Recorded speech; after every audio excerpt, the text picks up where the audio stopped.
예, CBS 박정우의 한판 승부 함께하고 계십니다. 자, 매주 수요일 여야 두 분을 모시고 토론하는 노컷 대련 시간. 자, 오늘도 두 분을 모십니다. 먼저 맥 소장님, 서영주 전 더불어민주당 상근부 대변인, 어서 오세요. 네, 안녕하세요. 소영주입니다. 반갑습니다. 예, 그리고 김종혁 전 국민의힘 최고위원, 어서 오십시오. 안녕하십니까? 예, 갑자기 박성태 시장이 맥을 잡았어요. 왜 맥을 잡았어요? 아니, 날도 더운데 혹시 괜찮으신가? 지금 제가 아끼는 소영주 소장님이 그렇습니다. 어떤지. 실장 고맙습니다. 기진맥진. 왜 기진맥진이에요? 날이 더웠어요. 날이 날이 너무 덥잖아요. 진짜 이거 밖에서 야외 활동하신 분들 어떻게 할지 예. 걱정돼요. 시대 고민도 약간 그 국가적인 고민을 하시는군요. 아니 이제 국민을 향한 마음. 역지사지 하면 아. 저도 밖에서 일을 많이 해봐서 알거든요. 그 고통을. 서용주 소장을 기상청장으로 추천합니다. 알겠습니다. 밖에서 무슨 일을 해? 뭐 허드렛 일 하는 예, 절대 바로 현안 가겠습니다. 네. 자, 윤 전 대통령 넉 달 만에 재구속 기로에 놓였는데 자, 어떻게 될 것인가? 아까 이제 박 시장님과 우리 장성춘 소장님 의견 들었고 우리 김재혁 최고위원부터 말씀 주실까요? 재구속 가능성.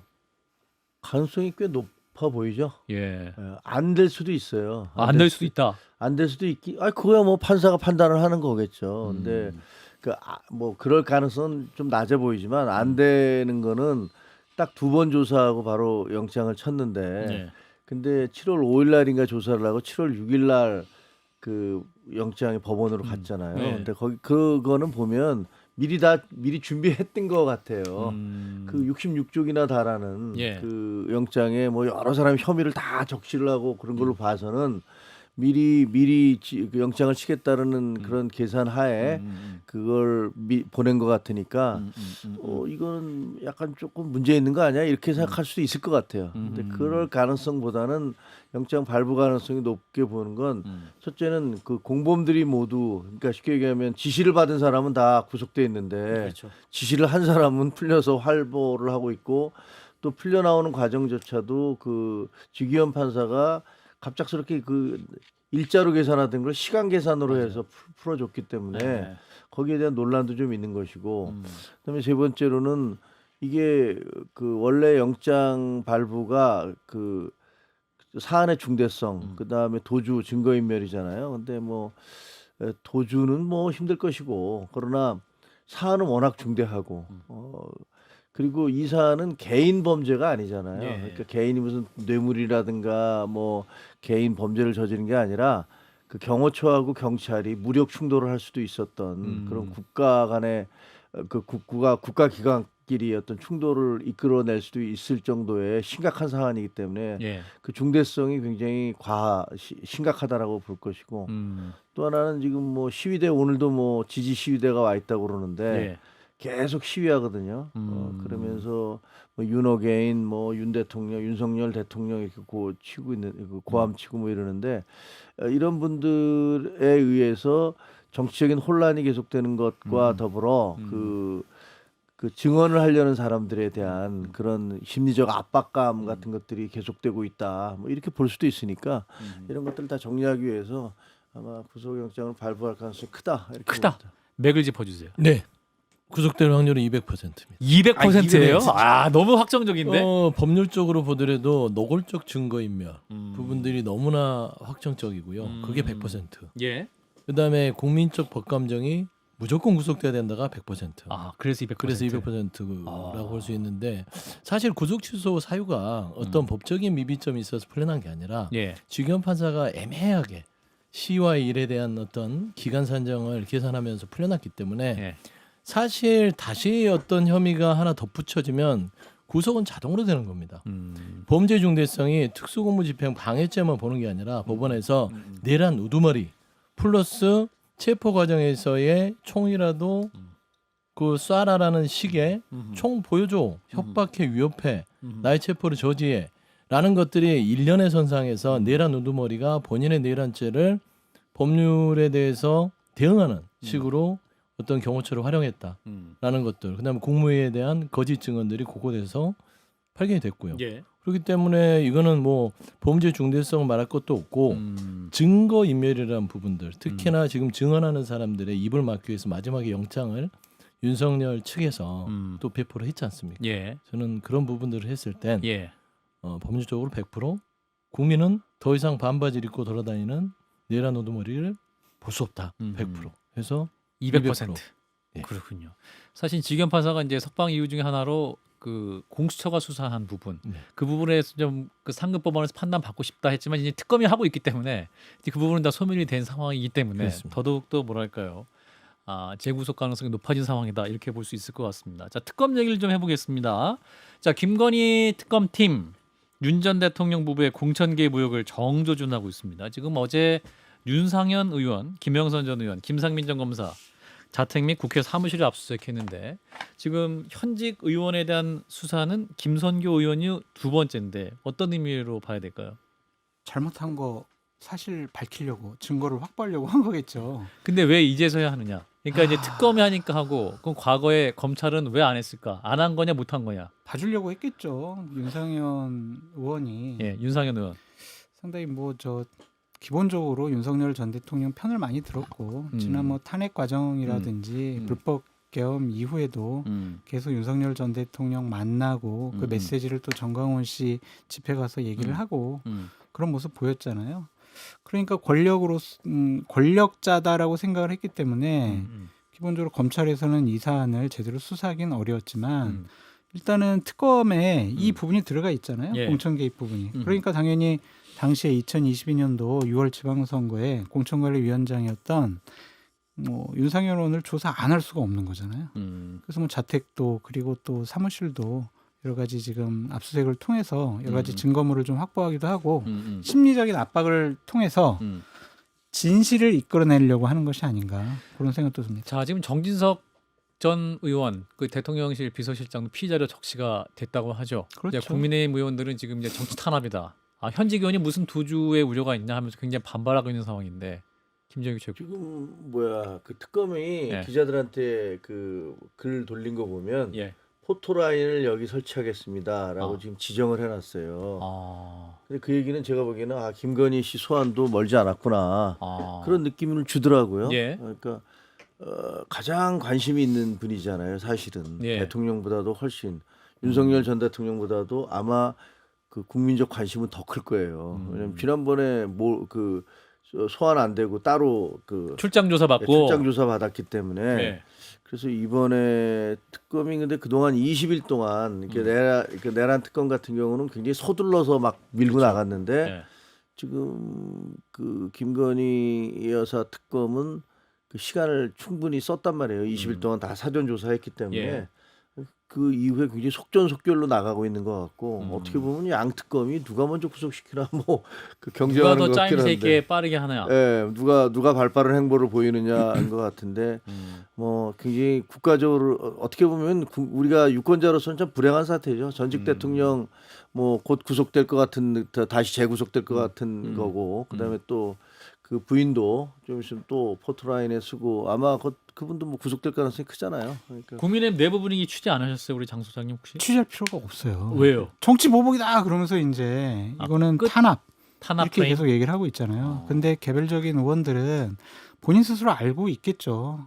내가 무슨 죄를 저질렀는지 어떠한 불법적인 일을 했는지 본인이 제일 잘 제일 알아요. 알죠. 그러니까 그런 분들은 지금 떨고 있을 것 같은데 이 사건과 관련해서는 명태균 씨 녹취록을 통해서 그냥 윤상현 의원은 당사자가 되어버렸잖아요. 그렇죠. 그렇죠? 예. 내가 상현이한테 얘기할게. 이렇게 나왔기 때문에 윤상현 의원 수사는 당연한 거 아니냐 그런 생각이 듭니다. 너무 늦었죠. 이 부분도. 지난해 가을에 떠들썩했던 앞에 계시는 장성철 소장님이 창원의 먹구름을 언급한 다음에 사실은 가을 내내 명태균이 모든 미디어를 휩쓸었잖아요. 가장 큰 의혹이었죠. 기상청은 이분이 그렇죠. 더 기상청장이에요. 기상청이죠. 그때 제가 붙여준 별명이 클라우드 장이에요. 정권이 바뀌어가지고 이제 저보다는 서윤주 소장님이 하시는 게 맞죠. 이제 맥이 옮겼어요. 그래서 예.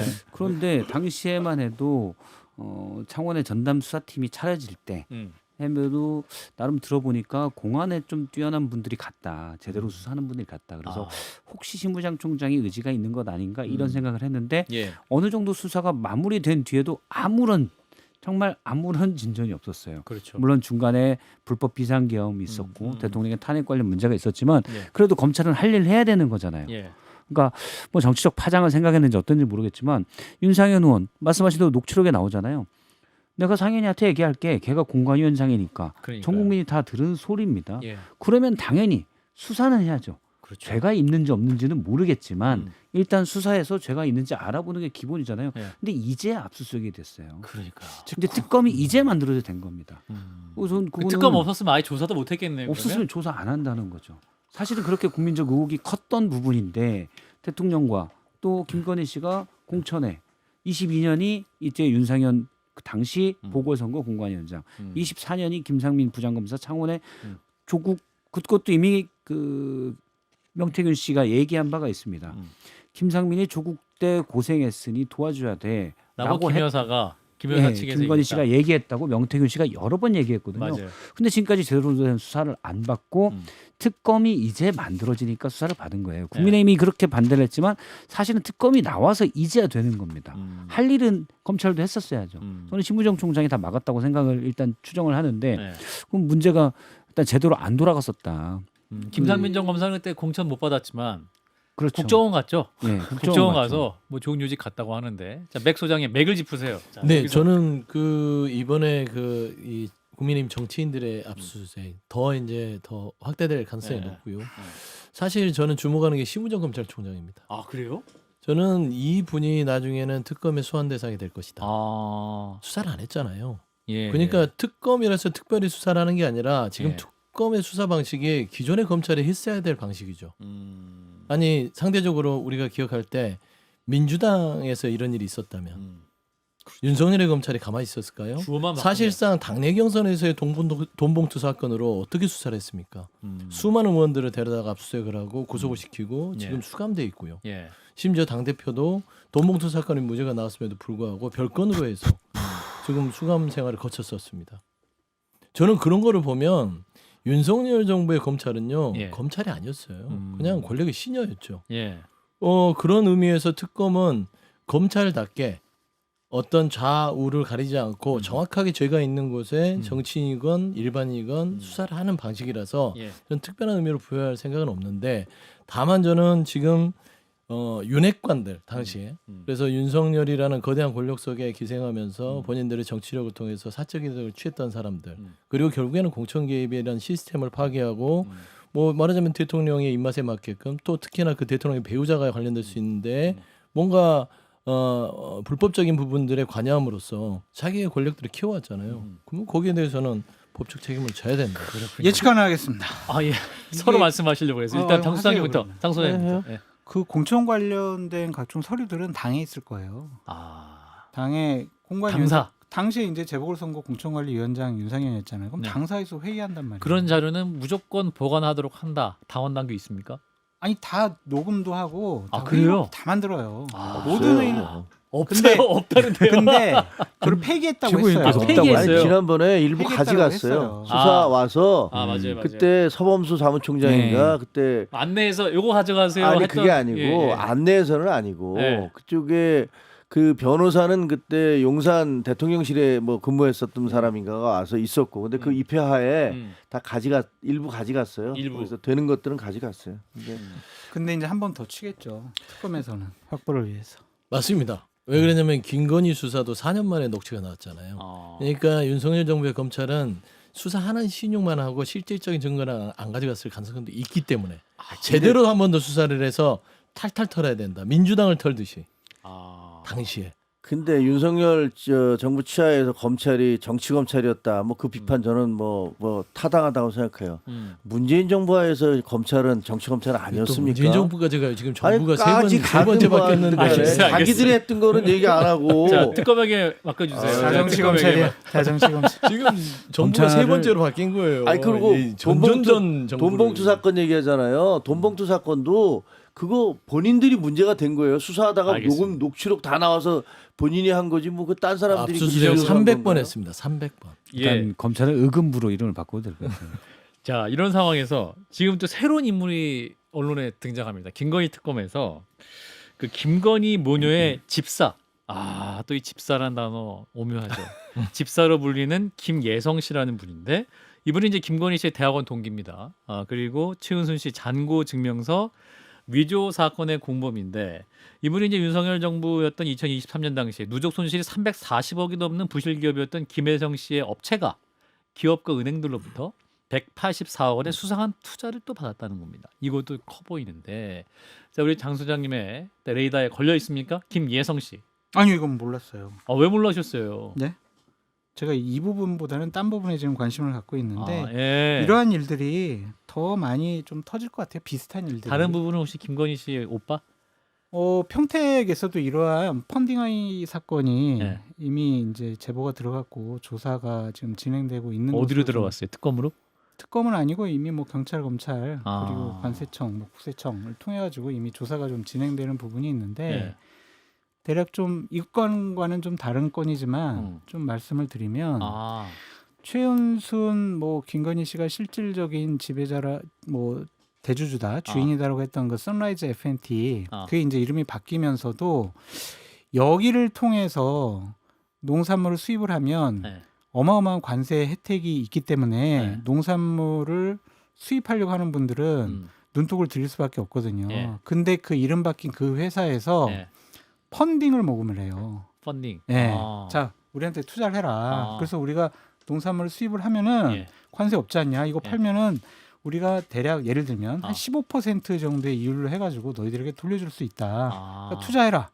그래도 700억 정도가 모인 거예요. 예. 근데 그거를 농산물 수입하는 데 사용하지 않고 이 김건희, 최은순 이 분들이 예. 이거를 그냥 착복했다. 아. 이러한 얘기들이 있어요. 그래서 아. 이것과 관련해서 많은 제보가 지금 들어가 있고 당사자들로부터 아하. 그러니까 회사도 있고 개인들이 아하. 수억에서 수십억을 태웠는데 예. 이것이 지금 돈이 어디로 사라져 버렸단 말이에요. 음. 그동안은 이제 윤석열 정권 시절이니까 음. 이것이 덮여 있었는데 새로운 정권이 들어서고 나서 음. 이제 피해자들이 문제 제기를 계속 이제 하고 있는 거죠. 어. 내 돈 내놔라. 아하. 안 내놓으면 고소한다. 아하. 이제 이렇게 좀 사건이 불거져가지고 그 농산물 관련 어떤 펀드 상품을 만들었던 거야? 아니면 농산물을 수입한다고 했다가 그걸 안 수입하니까 수입. 투자를 해라. 투자해라. 투자하는 거죠. 아하. 펀딩하이 사건이죠. 그래서 그렇군요. 그 사건도 규모가 얼마 정도인데 액수로? 700억이라고 700억. 말씀드렸잖아요. 야, 그러니까 이게 간단한 크네요. 문제가 좀 아닌 것 같다. 그래서 이 사건도 평택에 또 다른 먹구름이 있다. 이 먹구름이 그냥 단무지에 이상한 거 들여온 것도 한 축이 있고 예. 또한 이 펀딩하이 사건도 있을 것 같아서 음. 평택건이 생각보다 음. 이 먹구름 수준이 아니라 음. 장마 전선이 돼가지고 오랜 집중호우가 내릴 가능성이 높아 보인다. 아. 그런 생각이 듭니다. 예, 김건희 특검이 이제 법에 대상된 게 예. 16개 여기는 인지된 사건까지 포함해서 예. 저는 말씀하신 평택 사건이 한 18번, 19번 아, 추가로 그다음에 지금 김혜성 씨 사건이 한 21번 정도 되지 않을까 김예성 씨 생각합니다. 사건. 예. 김건희 김혜- 씨의 집사. 예, 집사고 사실은 이분이 저도 어제 이제 뉴스룸 보도에서 나와서 네. 제가 좀 찾아봤어요 기사를. 근데 한 어. 22년에도 관련돼서 인물로 일부 보도에 나오더라고요. 음. 김건희 씨가 도이치 파이낸셜 주식을 좀 싸게 사가지고 있었는데 예. 당시에 윤석열 대통령이 그 검사 시절에 재산 신고를 해야 될 때쯤 이 주식이 없어져요. 근데 그거를 파킹해서 간 거 아니냐. 아. 이 김혜성 씨가 만든 회사가 대신 그 주식을 인수했던 것 아니냐? 라는 의혹이 있습니다. 그러니까 아하. 이 정도면 그냥 거액의 돈들은 서로 왔다 갔다 해도 되는. 아하. 앞서 말씀하신 대로 최은순 씨의 380억 원인가요? 그 음. 금액의 음. 은행 잔고 위조 증명서. 우리 주변에 은행 잔고를 그렇게 그것도 500만 원도 아니고 300억씩 유지할 사람이 어디 있겠습니까? 그렇죠. 근데 그거를 한 실제 실행해서 집행유예를 받았던 분이거든요. 음. 그렇기 때문에 이분이 하는 회사가 누적 결손이 300억 원 넘게 있는데 예. 대기업들이 또 공기업이 아하. 제가 이름 불러줄게요. 그래서 어제 적어놨습니다. 이거는 저는 대표적인 이건 부패 범죄로 나올 거다라고 예, 봅니다. 예. 카카오 모빌리티, HS 효성, 한국증권금융, 신한은행, 한국증권금융 이런 데 까다로운 공기업이거든요. 그렇죠. 알짜 공기업이긴 합니다. 예. 50억 심사 원 까다롭게 할 투자했습니다. 거 아니야 이분들은. 그렇죠. 50억 원 투자했습니다. 키움증권 10억 원. 이 오아시스 에코티라는 아하. 이 김혜성 씨의 회사에 아하. 결손이 엄청나게 많은 아하. 자본 잠식 상태 회사에 투자를 해요. 예. 근데 이 뭐 모빌리티로 뭘 한다는데 했으면 이렇게 투자금을 제가 볼 때 여기서 수백억씩 결손 남금 투자를 오래 해서 장래가 촉망되는 이제 그런 기업들이 있죠. 누적 예. 결손이 있지만 투자를 하고 연구를 많이 하다 보니 그런 건 아닌 것 같아요. 그리고 이분은 이 투자 받은 돈으로 자기 집은 팔고 나왔어요. 이건 전 그냥 딱 봐도 부패 범죄예요. 자, 이 취재를 자, 우리 저는요. 김정일 국장께서 그래서 판단해 이제 주세요. 감으로. 감으로. 저도 이제 사건 기자도 해봤잖아요. 네. 근데 이게 만약에 이분이 집사가 맞다면 아. 생각보다 훨씬 큰 덩어리일 수도 있어요. 예. 우리가 워터게이트 사건 보면 그런 얘기 하잖아요. 딥스로트가 아. 이 저 바부두어다가 막 하다가 네. 막히니까 예. 돈을 쫓아가 돈을 그러면서 계속 얘기를 하잖아요. 돈의 흐름을 가라. 예. 결국은 보니까 이 돈이 어떻게 흘러가는가를 보니까 이게 고구마 줄기처럼 줄줄 나오거든요. 예. 근데 이게 만약에 이 사람이 그 최은순 씨하고도 그렇게 오랫동안 거래를 380억인가 대출을 할 때 뭐 은행 잔고 만들어 주는 거에 같이 관여를 했고 그래서 실제로 그 이 일가에 그 김건희 씨 일가에 그 돈을 전부 다 관리했던 사람이라면 아마 그냥 대출 정도의 비리로 4월 달에 해외로 도망가서 몇 달씩 지금 안 들어오고 석 달 있다. 전에 해외로 출국했어요. 그렇게 간단한 거 아닐 거예요. 아. 그러니까 좀 더 아니 우리 지금 보면은 그 뭐야 이재명 대통령도 마찬가지잖아요. 그 저 배성윤 씨인가 베트남으로 튀어갖고 몇 년 만에 들어오잖아요.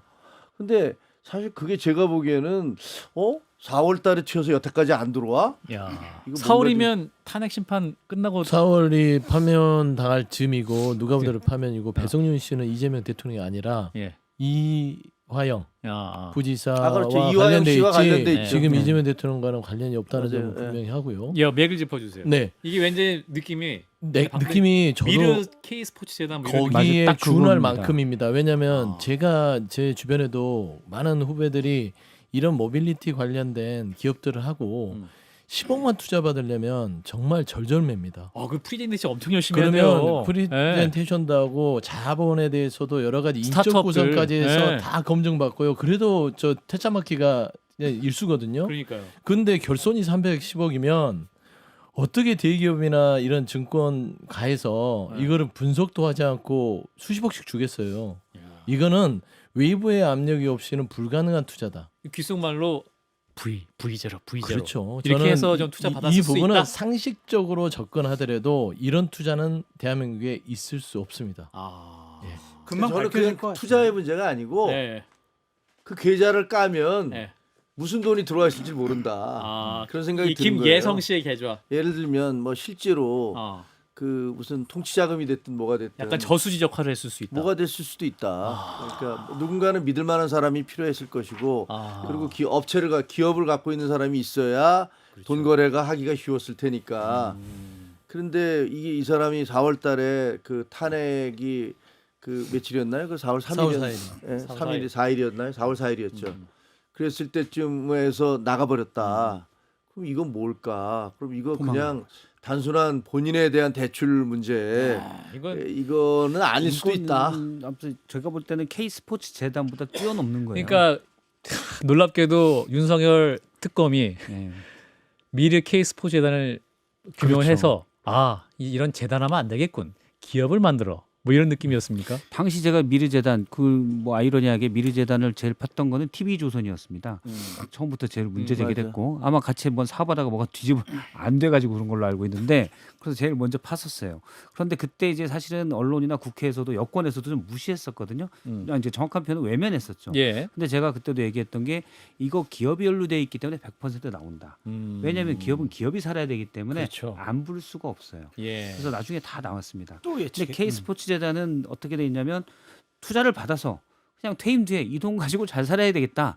근데 일단 재단은 재단이잖아요. 이거는 공개된 투명하게 공개돼 있는 투명하게 운영은 안 하겠지만 또 공개된 재단이에요. K 스포츠를 미르는. 근데 이번 투자는 뭐냐면 그냥 돈 놔줘예요.